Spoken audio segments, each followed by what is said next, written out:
অনেকটাই লেট হয়ে গেল ভিডিওটা দিতে।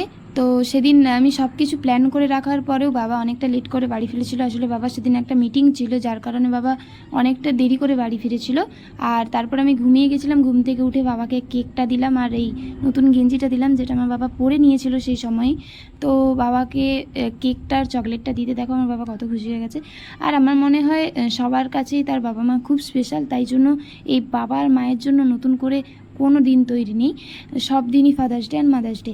তো তাও একটা দিন যখন স্পেশালি তৈরি করা হয়েছে, তো সেদিন তো ইচ্ছে করেই না বাবা মাকে কিছু একটা গিফট দেই।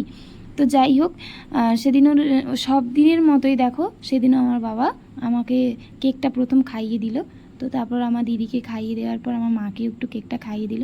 আর আমার বাবা না খুব একটা কেক পছন্দ করে না, তাই জন্য আমি বাবাকে ওই চকলেটটা যেটা ছিল সেটা খাইয়ে দিলাম।